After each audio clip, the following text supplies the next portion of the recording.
그냥 자연이 좀 다 있는 공간에서 좀 살고 싶어요.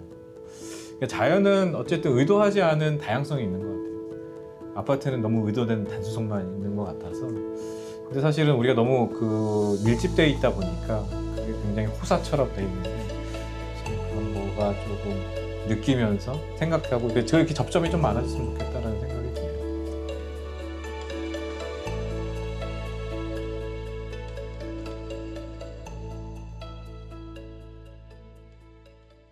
저 시립대 91학번 변영환이고요.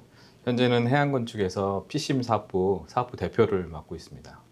안녕하세요. 네, 저는 96학번 신정아라고 하고요. 저는 건축 쪽에 근무하는 건 아니고 마케팅 쪽에 계속 근무하고 있어서 지금은 세스코에서 마케팅 커뮤니케이션실을 담당하고 있는 신정아 이사입니다. 안녕하세요. 건축 멋지다? 그런 것 같아요. 그러니까 다른 일들은 무형의 일들도 많고 그런데 건축은 한 장소에서 뭔가를 만들어내는 일이잖아요. 그게 굉장히 오랫동안 지속되고 그래서 학교 다닐 때 건축은 제가 생각엔 되게 멋진 결과물을 내는 멋진 일인 것 같았어요.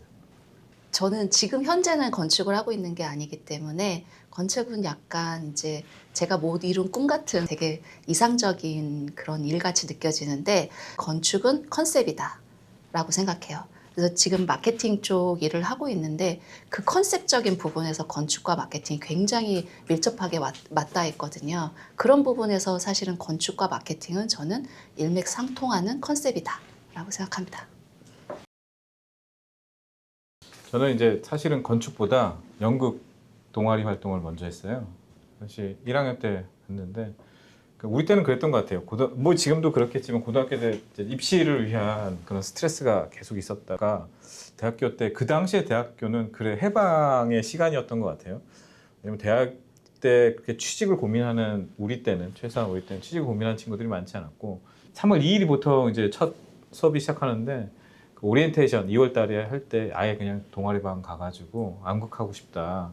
연극이 뭔지 궁금하다. 그래가지고 했었는데 연극도 건축과 약간 비슷하긴 하면서 좀 다른 게 연극은 이제 대본이 있고 그거를 이제 무대라는 공간 안에서 자기의 언어로 표현해내는 그런 활동이잖아요. 그리고 또 비슷한 점은 혼자 하는 1인극도 있지만 여럿이서 그런 극을 만들어내는 그런 관계성도 있고 어쩌면 연극이 건축 활동하는 데 도움이 됐던 게 그 굉장히 제한된 시간 안에 뭔가를 만들어내야 되니까 밀도, 그러니까 어떤 일을 만들어내는 강도나 밀도가 되게 높았었던 그런 훈련들이 나중에 건축 고민을 뭔가 밀도 있게 하는데 좀 도움이 되지 않았나 그런 생각이 듭니다. 저는 저희 남편하고 이제 연결되는 게 저는 고등학교 때 연극 그 동아리를 했었어요. 진짜 내 생에 가장 최고로 열심히 산 시기가 언제냐라고 물어보면 그 고등학교 때 연극 연습하면서 연극제 나가려고 했었던 그 시기거든요. 지금 말씀하신 그 밀도와 그 집중도가 정말로 이제 깊어지는 그 단계여가지고 거기에 굉장히 매력을 느꼈었는데 일단 연극으로는 내가 소질이 없다는 걸 금세 파악을 하고 고3 때 이제 공부하면서 뭐 대학을 갔는데 대학 학창 시절에 저는 그냥 인생에 대한 고민을 그때부터 하기 시작했던 것 같아요. 그냥 고등학교 때까지는 그냥 그러니까 대학만 가면 해결될 거야 라는 게 그냥 있었고 그게 목표였고 대학을 왔더니 이제 목표가 사라진 거예요. 그래가지고 그때 굉장히 대학 시절에 저는 방황을 많이 했어요. 내가 무엇을 해야 되는지를 계속 고민하고 그런 좀 약간 힘든 시간을 좀 많이 거쳤었습니다. 그때의 대학생들의 분위기를 생각하면 좀 자신감이 있었던 것 같아요. 그러니까 굳이 공부를 취직을 위해서 안 하고 자기 하고 싶은 걸 해도 자기의 미래가 하고 싶은 걸 할 수 있겠지 하는 자신감이 있었던 특히 설계에 관심 있는 사람들은 작업실 중심에 학생들이 모여가지고 이론도 공부하고 디자인도 서로 논의하고 저는 이제 프리즘 작업실이었거든요. 그때 프리즘, 에스키스, ADF, 한울, 가람 그 정도가 생각나는데 3학년이 주축이 돼서 신입생으로 들어온 2학년하고 같이 하면서 그 작업실마다 어느 데는 좀 디자인을 중요시하는 작업실이 있고 어떨 때는 역사 이론 쪽을 좀 더 관심 있어 하는 작업실들이 약간 성격이 달라서 그래서 작업실 들어가려면 1학년 말에 면접을 보고 하고 떨어지기도 많이 했어요. 떨어지면 또 슬퍼하고 대학 들어가 못 들어가는 것도 아닌데 가고 싶은 작업실 못 가면 그럼 나중에 또 혹시 복학해서라도 또 한 번 더 기웃거리고 그랬었던 것 같고요. 작업실에서는 대부분 그 작업실 기본 프로그램들이 있어요. 어떤 책을 읽고 어떻게 그래서 보통 서양학 같은 경우 굉장히 그 옛날 거부터 르네상스 이전부터 쭉 한번 훑는 그런 작업실도 있고 어떤 데는 좀 잡지로 디자인 같은 공부를 좀 하는 데도 있었던 것 같고 그런 활동이 굉장히 많았던 것 같고요. 학교 수업이나 성적이 좋진 않았지만 뭔가 하고자 하는 일에 깊이 고민하고 그랬던 거고 자연스럽게 설계 쪽 관심 있는 친구들 그다음에 구조나 시공 쪽 관심 있는 친구들이 섞여 있었던 그런 시기가 아닌가 싶어요. 저는 사실 뭐 작업실에 있었던 것도 아니고 막 설계를 작업실에 계시는 분들만큼의 뎁스로 좀 막 그렇게 했던 건 아니어가지고 사실은 학교 다닐 때는 설계라는 거 잘 몰랐던 것 같아요. 근데 뭔가 제가 이제 뭐 공부를 좀 더 하고 커리어를 밟아가면서 아 그때 내가 학교 다니면서 했던 설계가 이런 거구나라고 이후에 저한테 약간 정체성이 온 것 같은데 이제 설계는 결국은 무언가를 분석하고 거기서 그 주제를 만들어내고 그걸 어떤 표현의 방식일지 모르겠지만 설계라 그러면 공간의 디자인인 거고 그런 무언가로 이제 표현하는 것이 결국은 설계의 과정이다라고 좀 정의를 내렸고요. 그런 과정이 단순히 설계에 뿐만 아니라 모든 인생에 다 적용이 되는구나라는 걸 굉장히 많이 지금도 느끼고 있어요. 저희 아이들하고의 관계에서도 그 아이의 상황이 무엇인지 내가 제대로 알고 그리고 그 아이와의 관계를 만드는 거 결국은 창작이거든요. 그래서 이 모든 그런 일련의 과정들이 결국은 설계와 비슷하다라고 저는 생각을 하고 있습니다. 그래서 설계가 단순히 공간으로 표현되는 그 설계 그 의미 자체를 가지는 것이 아니라 프로젝트 하나를 받았을 때 저의 그 직원들과 관계를 맺을 때 회사에서 나라는 사람을 포지셔닝 할 때 모든 것에 이제 적용되는 약간 뭐라 그럴까 법칙 룰 같은 거 그런 느낌이 듭니다. 네. MSAAD라는 프로그램인데 Advanced Architectural Design이라고 해서 M학과는 3년 반을 하는 거고 AAD는 1년짜리 새학기 과정이었거든요. 근데 저는 이제 역사 이론 여기 배영민 교수님 밑에서 석사를 했기 때문에 1년짜리를 가게 됐어요. 2002년도에.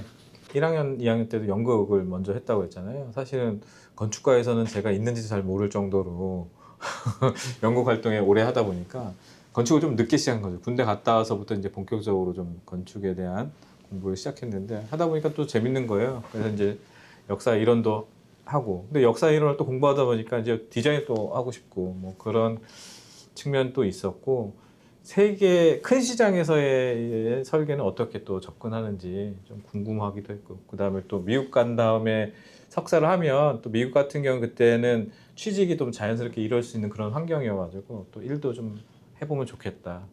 그래 그렇게 해서 가게 된 것 같아요. 그 사실은 그때가 IMF 기간이었어요. 제가 학교 졸업하고 이제 신범식 보식 교수님께서 그 친구분께서 하신 설계사무소에 이제 소개해 주셔가지고 거기 갔더니 그때 당시에 그 IMF 기간이어서 너무너무 힘들었어요. 신입사원들한테 정부에서 나오는 60만 원이 월급의 전부였거든요.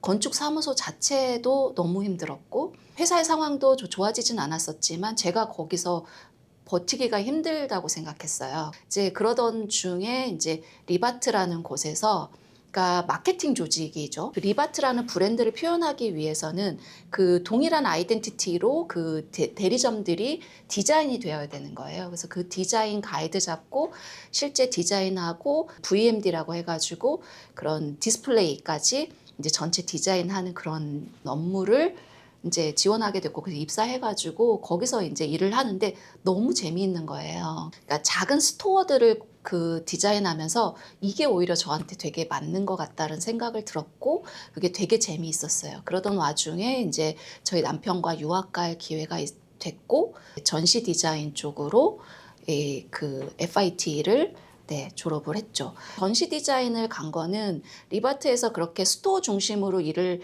하는데 좀 더 스페시픽한 컨셉을 갖는 그런 디자인을 좀 더 하고 싶었어요. 그리고 사실 이제 뭐 뮤지엄 같은 데서 추후에 더 이렇게 커리어를 좀 쌓으면 좋겠다라는 생각도 들어가지고 이제 그 전시 디자인을 졸업을 했죠. 뭐 저는 이제 사실은 미국에 있을 때는 이제 WMBA라고 이제 공항 설계를 하는 설계 사무소에서 한 7년 정도 이제 석사 마치고 했었고요. 이 미국 플로리다의 템파 에어포트 인터내셔널 에어포트 프로젝트를 한 2년 반 정도 했는데 공항 같은 게 설계를 하게 되면 굉장히 많은 그러니까 건축뿐만 아니라 그 인프라 그러니까 뭐 도로라든가 철도 그다음에 에어사이드 비행기가 다니는 쪽 그다음에 파킹 그 지원하는 터미널 안의 시설 이런 것들이 굉장히 복합적으로 이러기 때문에 여러 가지 이 컨설팅 업체들 코디하는 역할을 많이 하거든요.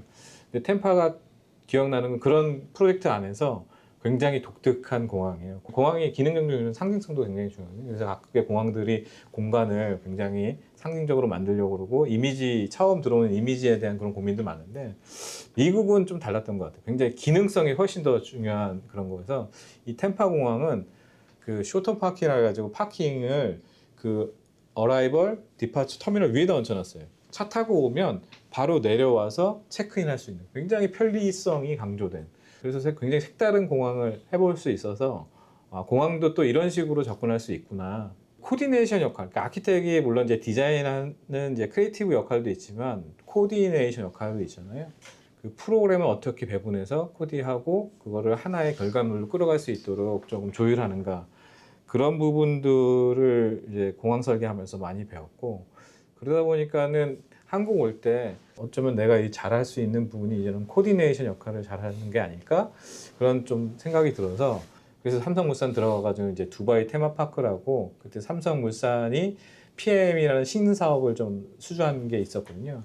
그거에 프로젝트 매니지먼트 서비스를 제공하는 역할을 했었거든요. PM이라는 거 사실을 경험해 볼 수 있는 큰 프로젝트에 프로젝트를 끌고 가는 건 이런 거다. 그런 게 굉장히 도움이 많이 됐고 공항 설계했을 때 그 코디네이션 역할이 대규모 프로젝트 매니지먼트 한국에서 이제 CM 역할을 하다 보니까 이제 해안에 와서 전체적인 사업부의 대표 역할을 할 수 있는 역할을 하는데 저는 이제 실무 쪽을 좀 하다 보니까 또 대표까지 될 수 있는 그런 기회를 얻지 않았나 싶어요. 이제 PCM은 이제 PM하고 CM을 이제 합쳐가지고 이제 프로젝트 매니지먼트, 컨스트럭션 매니지먼트 그리고 이제 물론 이제 우리나라에서는 이제 감리 부분까지 다 포함해서 이제 서비스를 하고 있고요.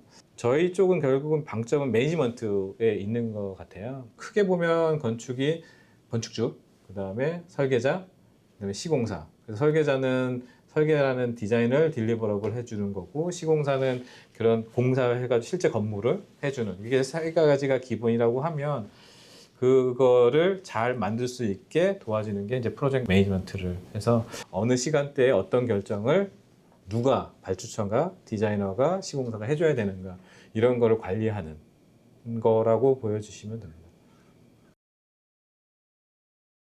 커리어를 쌓으면서 처음에는 이제 리바트라는 회사에서 마케팅 사이드로 있는 스토어 디자인을 하기 시작했고 그 전시 공부하고 나서 미국에서 커리어 디벨롭도 결국은 전체 브랜드가 가지고 가는 컨셉과 전략 방향 하에서 말하자면 공간이나 혹은 비주얼로 표현되는 그 요소들에 대해서 일을 하기 시작한 거예요. 제가 쌓아온 커리어는 뭐 물론 분야가 조금 다를 수는 있지만 했던 활동들은 너무 명확하거든요.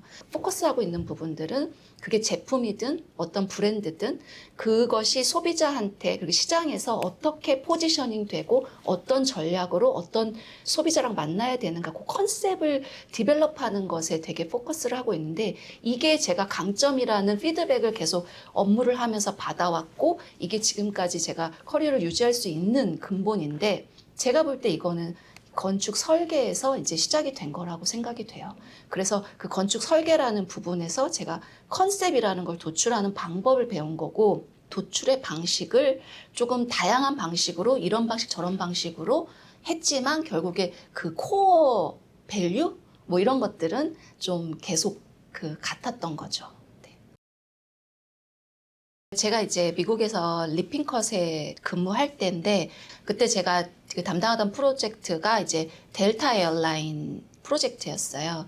그 공항 내에서 사람들이 이제 비행기를 타려고 오면 행동의 그 전이들이 있거든요. 이제 그거를 저희는 컨슈머 전이라고 부르는데 그때 이제 제가 미국에서 근무할 때는 그런 개념들이 제게는 굉장히 그 임프레션을 줬어요. 델타 에어라인을 이용하려는 그 누군가가 어떤 형태의 생활 패턴을 갖고 있는지를 타겟들을 굉장히 다양하게 분석하고 이 사람들이 어디서 티켓팅을 하고 어디서 짐을 붙이고 그다음에 어떤 루트를 가서 게이트가 어딘지 확인하고 그다음 비행기까지 탑승하는 이 모든 공간에 붙이는 뭐 제작물일 수도 있고 티켓의 디자인일 수도 있고 판촉물일 수도 있고 이런 거이긴 하지만 그런 것들을 이제 기획하고 디자인하고 그 전략 가이드를 만드는 작업이었는데 그때 저는 이제 이 소비자를 이렇게 다양하게 그들의 행동 패턴으로 나눌 수 있구나 라는 것에 대해서 되게 인상적으로 남아있고 지금까지도 그런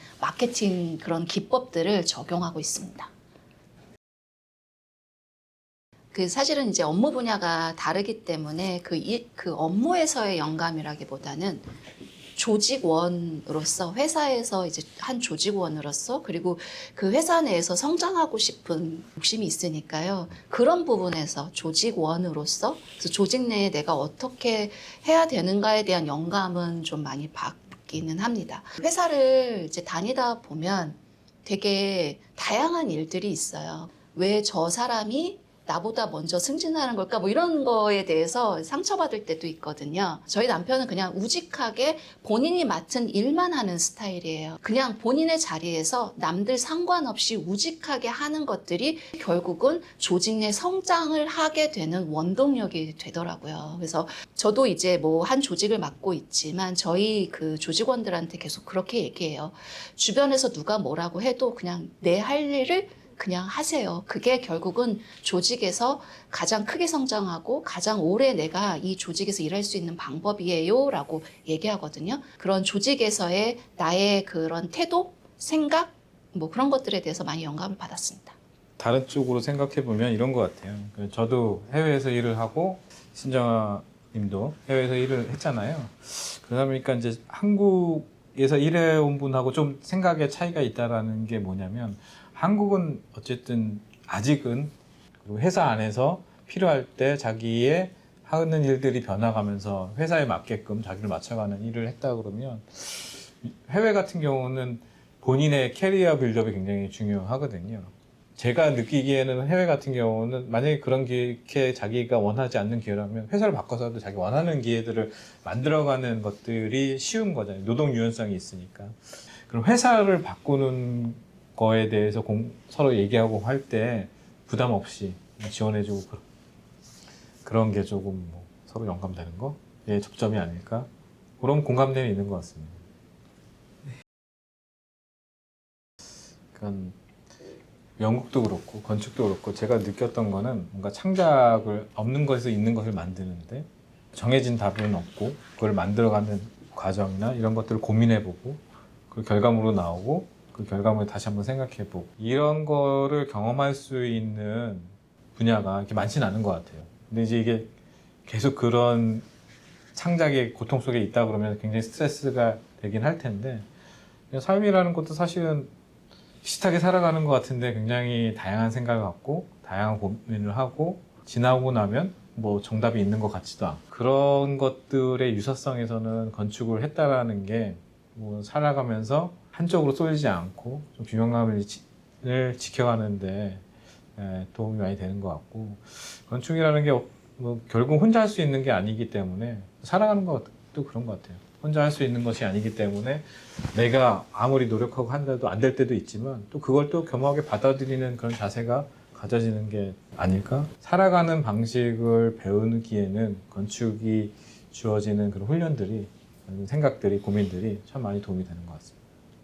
어쨌든 건축에서 배운 핵심은 결국은 포인트를 찾아내는 거, 그 컨셉을 찾아내는 거 그거라고 생각을 하고요. 이게 저는 그냥 모든 일상에 다 적용이 된다고 생각해요. 제가 이제 그 미국에서 학교 다닐 때 머천다이징 쪽 그 과목을 하나 수강한 게 있는데 그건 그런 거예요. 이렇게 백화점에 1층, 2층, 3층, 4층이 다른데 여기에 제품을 어떻게 배치할 거냐에 대한 그런 걸 이제 배우는 과목이었는데 거기도 결국은 똑같아요. 2층에는 어떠한 타겟들이 오기 때문에 이 타겟들이 어떠한 성향의 사람들이고 이 사람들한테 사람들한테는 우리가 이런 목적을 달성해야 되기 때문에 이런 순으로 제품을 배치해야 돼라는 것을 하는 거거든요. 결국은 이것도 건축에서 설계를 잡기까지의 과정과 똑같다고 생각하거든요. 이런 부분들이 가장 포인트다라고 생각합니다. 네. 아까도 잠깐 얘기했지만 90년대가 제가 경험했던 그 대학생활이라는 건 되게 자신감이 있었던 것 같아요. 요즘 보면은 이제 한국이 어떤 성장의 정체를 좀 갖고 오고 인구의 절대적인 규모도 좀 줄어들 것 같고 희망보다는 좀 걱정이 더 많아진 사회가 되지 않았나 이런 생각이 들면 좀 안타까운 부분이 있는데 후배들한테 해주고 싶은 거는 그렇다 하더라도 다양한 것을 시도하는 거에 주저하지 않았으면 좋겠어요. 자기의 어떤 지향점을 찾아가는 방향성을 고민하면서 다양함을 쫓아간다면 지나고 나서 훨씬 더 자기 삶을 돌이켜볼 때 즐겁고 하는 과정도 재밌지 않을까. 다양함에 대한 도전을 좀 해보는 그런 기회를 많이 가져보는 거 그런 얘기를 좀 해주고 싶어요. 이제 제가 이제 회사에서 일을 하면서 많은 직원들을 채용하기도 하고 많은 직원들과 이제 같이 업무를 진행하기도 하는데 본인의 생각과 하고자 하는 게 아직 명확하지 않더라도 그 주어진 상황을 구조화할 수 있는 분들이 많지 않다라는 생각을 했어요. 그냥 좀 후배님들이 무언가 내가 주어진 일, 그게 살면서 나의 그런 일상에도 영향을 미칠까까지는 모르겠지만 주어진 업무나 일 프로젝트에 대해서 이걸 구조화할 수 있는 연습들을 좀 많이 하시면 좋을 것 같다라는 생각을 했습니다.